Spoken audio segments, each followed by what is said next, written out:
Saudara dan saudariku yang terkasih, hari ini kita akan merefleksikan perikop Injil Matius bab 23 ayat 24. Saya akan membacakannya lebih dahulu. Jika engkau mempersembahkan persembahan di atas mezbah, dan engkau teringat akan sesuatu yang ada di dalam hati saudaramu terhadap engkau, tinggalkanlah persembahan di depan mezbah itu, dan pergilah berdamai dahulu dengan saudaramu, lalu kembali untuk mempersembahkan persembahan itu. Saudara dan saudariku yang terkasih, mempersembahkan diri dan apa yang kita miliki kepada Tuhan merupakan suatu keharusan bagi kita. Tetapi persembahan kita kepada Allah tidak akan mempunyai faedahnya, tidak bermakna bagi kita, dan juga tidak membawa keuntungan bagi kita jika kita mempersembahkannya dengan banyak beban yang kita miliki. Seperti yang diungkapkan dalam perikop hari ini, ya, Injil Matius bab 5 ayat 23 sampai dengan 24. Jika kita masih mengganjal hati kita dengan banyak hal seperti kesalahan terhadap saudara kita, atau mungkin masih menyimpan dendam karena orang bersalah kepada kita, maka Yesus katakan pergi.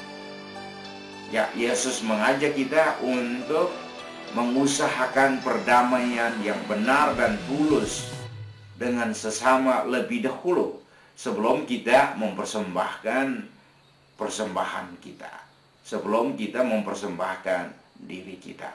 Jadi bebaskan diri kita dari beban-beban dosa yang tidak perlu sebelum kita mempersembahkan persembahan kepada Tuhan. Jadi kita harus bebaskan pertama, mungkin kita bersalah kepada saudara-saudara kita. Jika kita bersalah, apa yang kita harus buat? Tentu kita mau mencari pengampunan, memohon ampun atas segala kesalahan kita, dan itu kita berdamai.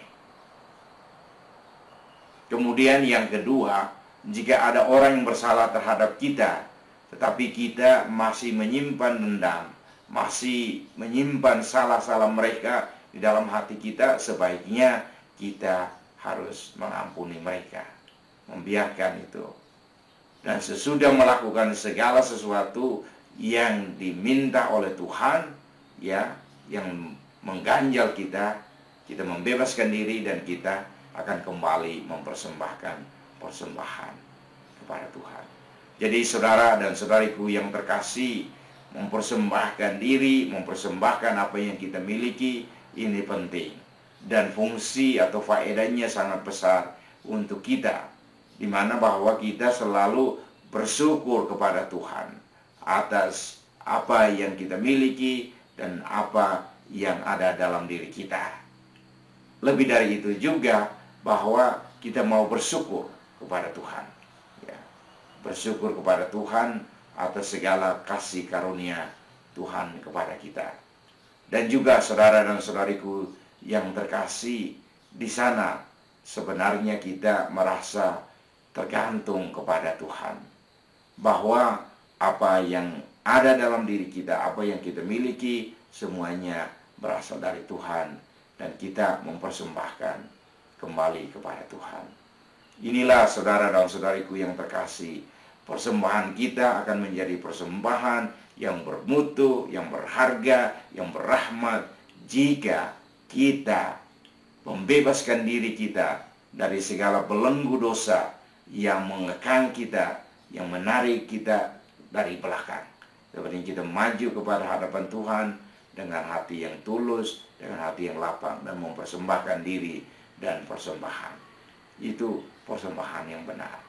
Saudara dan saudariku yang terkasih, semoga video ini mengingatkan Anda untuk memberikan persembahan atau mempersembahkan intensi-intensi misa dengan intensi yang tulus, dengan intensi yang baik. Saya mau sharing sedikit pengalaman, ini mungkin menjadi satu ingatan untuk kita ketika kita mau mempersembahkan intensi-intensi misa. Intensi-intensi misa sangat penting, tetapi dia harus punya tujuan yang mulia, punya tujuan yang positif, tidak akan menghancurkan. Yang salahnya begini, ada intensi.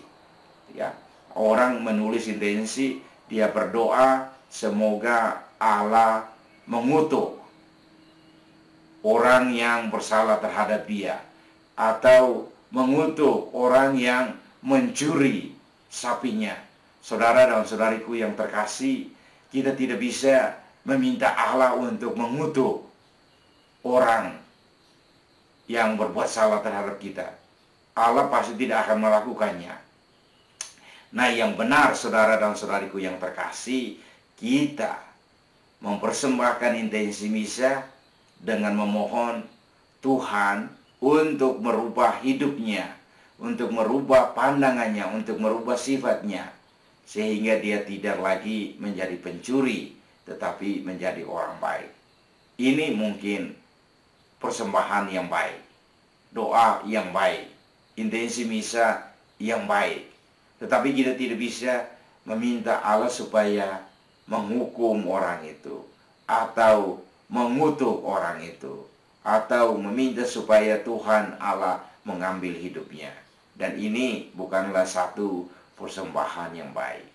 Dan sebaiknya kita harus membebaskan itu dulu sebelum kita mempersembahkan persembahan kita.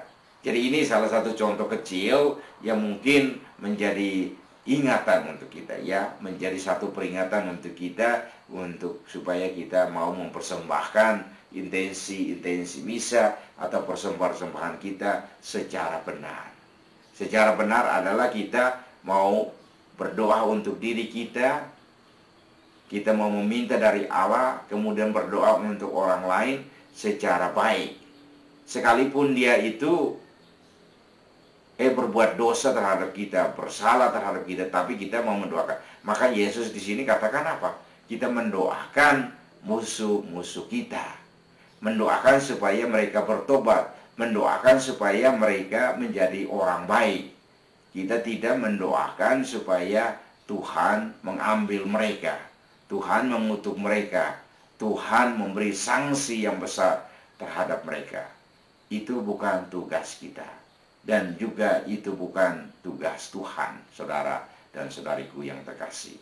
Jadi semoga ayat kitab suci hari ini, ya, dari perikop Injil Matius bab 5 ayat 23 sampai 24 ini mengingatkan kita bahwa jika kita masih teringat akan dosa dan salah kita yang kita buat terhadap saudara kita, atau saudara kita berdosa terhadap kita, baiklah kita pergi dahulu berdamai dengan mereka itu, dan sesudah itu kita kembali untuk mempersembahkan persembahan kita, sehingga persembahan kita menjadi persembahan yang berrahmat bagi hidup kita dan perjalanan karya-karya kita.